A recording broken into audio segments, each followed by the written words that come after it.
Hawk because it just dies again. Right. But those cards are getting worse as the game goes on. He doesn't want to spend his mana like casting 1/1 flyers past a certain point, so Right. it just jams him up. So We're going to watch this. I think, unfortunately, because you are going to be fighting one of these people in the finals.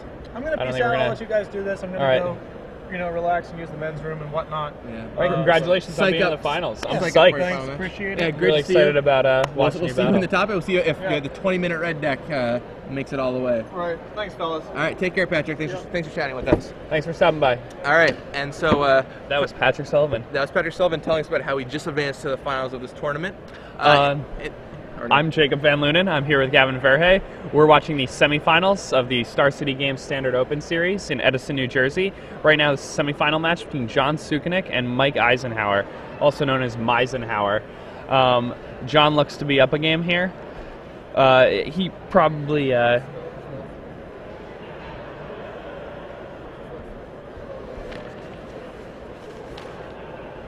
So yeah, John is up a game here. John is playing Rug on the left. We saw him play in the quarterfinals, his Rug deck.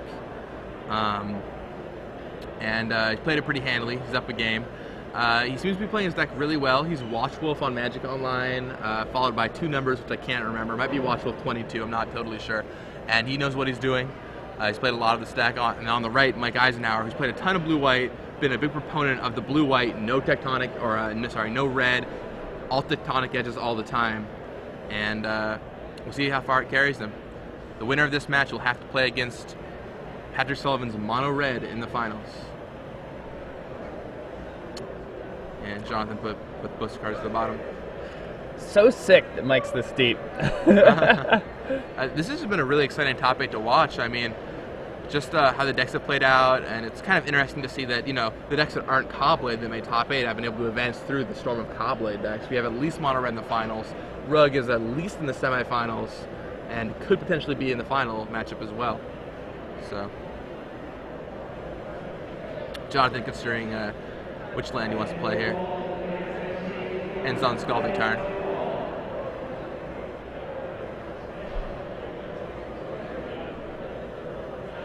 Again, both these are local players. John actually plays F&M, less than 2 miles away from where we are right now. And Mike lives probably about 10 to 15 minutes away. So both of these guys were able to sleep in their own beds last night. I can attest to the fact that is a pretty big advantage when you're playing Magic. I was informed on Twitter by Titan the Titan that Watchwolf 92 is Mike Eisenhower's Magic Online name. So keep an eye out for that in his Kago deck if you end up having to fight him. He probably chose 92 because it's a few years before he was born. The usual. Makes him look older than he actually is, right? That's what everyone always tries to do. Triple Squadron Hawk on Mike's side of the board here in the Edison Open Series semifinals. And another preordained from Jonathan.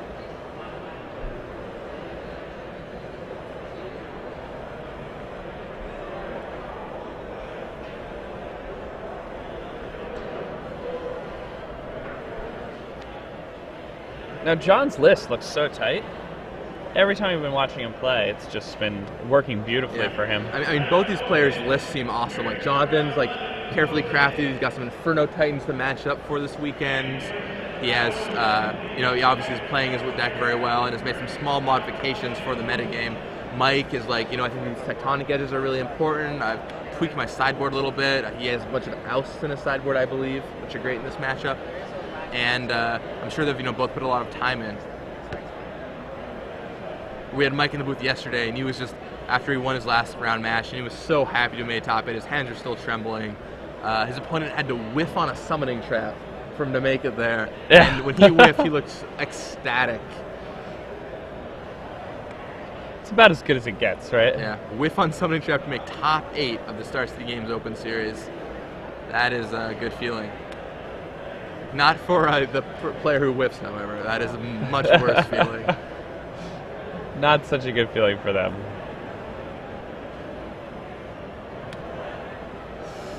Ooh, and Gideon may look like it's a powerful spell, but it's going to pass the turn, and John's going to kill all 3 Hawks with an Inferno Titan. Yeah, oh man, big Inferno Titan. We've been talking about this card all weekend. You tap another red for that, buddy. Oh, no, he's just going to go shambling. Ooh. High five! He's like, all right, you know what? If I'm going to lose to Mold Shambler, you got me. Mold Shambler's a sweet card. And he sends over a high five. I guess which is fair because a Day of Judgment from Eisenhauer would have been disastrous, and that Gideon gets in there. And again, both these players play at the same store. Both these players are, Right. you know, very, very good. they know each other. In fact, aren't they both big Magic Online players as well? Yeah, they're both really they're big both on on Magic Online. So you know you can just as well see this happening in any given 8-man standard queue on Magic Online. Watchwolf 92, Jonathan Sukenik versus what's Mike Eisenhower's name? Eisenhauer. Original. So yeah, there you go. Could easily be replayed in the standard queues tomorrow morning. And with the well-crafted ability of these guys' deck lists, I would not be surprised if there are plenty of other people replaying this matchup in the next couple of days based on how good these decks were built. So, let's see. Flash Freeze on a second Aesthetic Slime. John did really well baiting that Flash Freeze out. Yep, he's just carefully holding on. Wait, is that triple Inferno Titan in his hands? It was one of those a Lightning Bolt. Yeah, I think one's a bolt. One might be a bolt.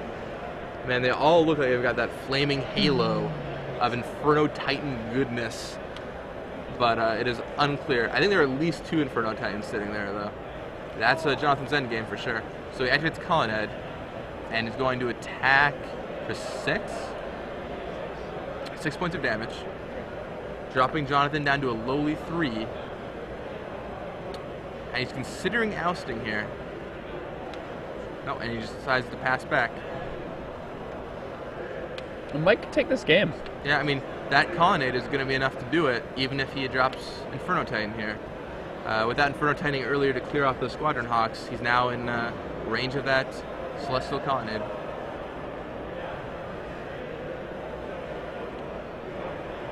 It's interesting. I wonder what would have happened had he played Inferno Titan into that Gideon as opposed to the... Yeah, because then Mike sits on his Gideon and is like, well, I've got a Time Walk here. And John's like, no, Mold Shambler you. Attack you with my Inferno Titan. So who knows? It's an interesting play. So I see a Lightning Bolt in Jonathan's hand. I think that's just him making Mike go through the motions here. Because he's leaving out 3 Activate your land, Hawks. Mike. Activate your land, Mike. Good boy. Yeah. Good boy, Mike. He activates that Celestial Colonnade. And he's going... I like both these players a lot. Yeah, I mean, I'm happy to see both It's great to see so two deep in local this tournament. guys here and playing in the semifinals of this tournament. 600 players, good, and the local boys. We have Patrick Sullivan, local Jersey. Doesn't live in Jersey anymore. Lives in California now, but born and raised in Jersey. 2 Jersey players in the semifinals, one of them in the finals. Everybody in the finals is a native of the dirty, There you go. All right, so Mike Eisenhauer picks up the second game, and that will send these guys to a 3rd game playoff to see who will match up in the finals against Patrick Sullivan with his red deck. 20-minute red, I think, is what I've been calling it. We'll see if we can get it to stick. It's something about the water in New Jersey, though. It makes, makes the best Magic players, John Finkel. Jake Van Lunen. Jake Van Lunen. Gerard Fabiano. We have John, so I can just say stuff like that. I mean, who's going to argue with you, right? Oh, man. Patrick Sullivan. Sure. Osip Lebedovich. Yeah, just a couple days back, and the water's already back into circulation, apparently.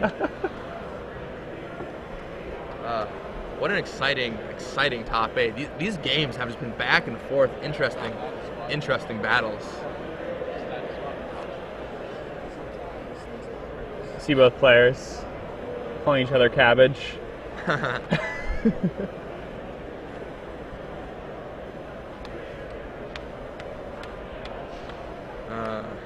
players diligently shuffle up for the deciding game.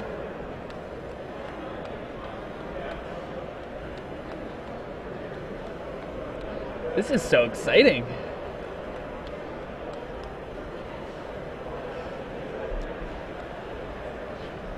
Now, Mike Eisenhauer versus Pat Sullivan final. How would that be? Probably also exciting as a Jonathan Sukenik final. I mean, they're both great players. I think it'd be really interesting to not see Coblade in the finals at all, but we'll see how that goes. How do you think the players would switch up their sideboarding for the third game here? Looking over things, I think it's pretty much the same. It's not really like a red deck where like the tempo-based plays make you change your sideboarding from games like where you're on the play or on the draw. It's interesting, like when you're playing against decks like Red or decks like Burrows, cards like Cunning Spark Mage can be incredible on the play and lose a lot of value when you're on the draw. But when you're playing against these Jace-type decks, your sideboarding plan is probably going to stay the same. I imagine John has gone to a plan where he has his set of Slimes and Mold Chamblers, and Mike decided to keep in his Squadron Hawk package. That's something that Josh decided to take out when he played against this deck. I imagine he brought in some number of Oust, and he may have even brought in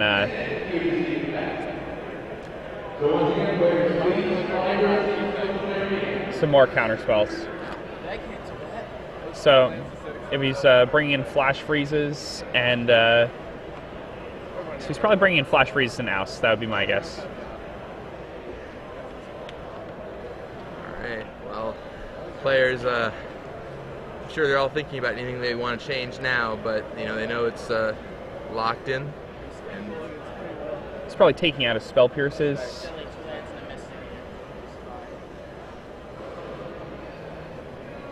Yeah, Spell Pierce might not be a card you want here.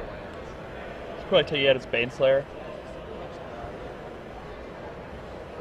Oh man, what a tense game 3. I mean, watching Mike play his game 3 yesterday against his Valakut opponent, you knew he was just shaking and shaking and shaking. And now here we are again, an even tenser match, semifinals of the tournament. You can tell he is excited to be here and simultaneously the most nervous he's been in his entire life. Yeah. And yeah, on the left, Jonathan Sukenik, just thrilled, happy to be here. I'm sure just as nervous. Yesterday, out of all the top 8 players, I got the chance to talk to them and you know, interact with them a little bit. And he just seemed to be the most like genuinely happy to be there. He was like having his profile picture taken for his new Facebook picture. He was like, Glenn, take a picture of me like this. Take a picture of me like this. like you just like being like, can I get? It's like take a picture of me behind while I'm looking over my shoulder. Right. Like, can I get a picture in the booth with you guys tomorrow? Like, you know, will you hang out? What do you think of my deck? Like, he was really excited to be here. Obviously, very happy, and man. It's also nice to see these players who don't get to travel as much. Right. Like actually doing well, making it count when they get that chance to go. It just shows how much hidden talent there is. You know, people who just don't travel as much. There's a lot of great players out there.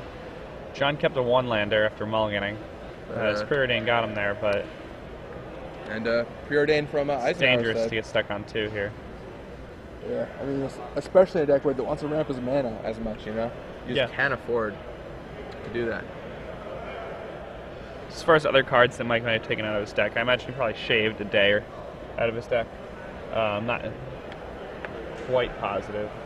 Yeah, I mean, the days seem pretty hit or miss against a Rogue. Like, sometimes they're really useful, like you just clear the board and they seem awesome. But there are definitely a ton of times where it's like, like, you know, you clear the board and they just have all these other threats that can fill up afterward because they just have such a high threat density when they hit the, you know, crucial mana amounts. And it looks like that's a mana lead on a Preordain. Wow. He must have the read on Eisenhauer, or at least think he has some kind of read. I don't think he has. I think Eisenhauer has plenty of lands. I also feel like Eisenhauer has plenty of lands. But he felt like man leaking that Preordain was the correct play. Let's see if it comes back to bite him later. He draws these lands off the top like it's his job. Yeah, we watched him draw several lands in a row. This is the second time we've watched him keep a 1-lander and curve up perfectly. Last time he went all the way to Inferno Titan without missing one. I guess that's the advantage of playing so many lands. The thing about all these standard decks is they're just playing so many lands. Cobblade. Yeah, and you're playing preordains and all stuff like that. Yeah, Look at that. Keeping a 1-lander on turn 3, I have 4 lands in play. Yeah. Usual business. Business as usual. Mike plays his 3rd land. Oh, and Jonathan finally misses a land drop. Sitting on, I saw an Inferno Titan in his hand. I'm not sure what else there is. That Tectonic Edge is going to be rough. That Tech Edge is going to take down that Raging Ravine. And now Jonathan's sitting on, I think, 2 Inferno Titans and maybe 1 or 2 Acidic Slimes also. Not entirely certain. Here comes down Stoneforge Mystic. Probably getting Feast and Famine, I would imagine. Or did you I would go imagine. for Body and Mind here? Well, I mean, Body and Mind makes you Jace proof. Oh, he goes for Feast and Famine. The Feast and Famine's just a better card here. That's the other thing. It's Right. like he's going to get some hits, and it's just extraordinarily powerful to, you know. Oh my. And Baneslayer Angel. Ooh, it's still in. He still left it in there. And interestingly enough, it could close the game out if Jonathan Sukenik does not find a good array of threats. So Lotus Cobra comes down. If he draws a land, he could lay that Inferno Titan next Well, turn. I mean, Mike's going to play a sword and equip it. Yeah. I'll gain 7 and untap all my lands. Yeah. I take 7, I'll gain 7, untap all my lands. Discard a card, please. Discard a card. Seems pretty fair. For, you know, essentially... That's a pretty good Spectre. Yeah. Baneslayer Spectre, how about that? He discards an Inferno Titan.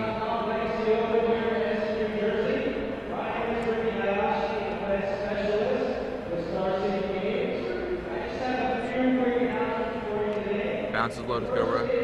I like that play.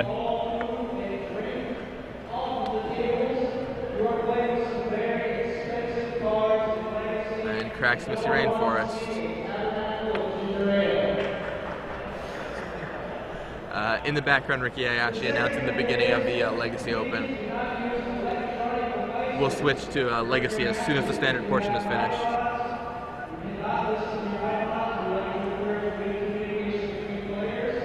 The Jace's trade-off. And that Baneslayer Angel is looking to...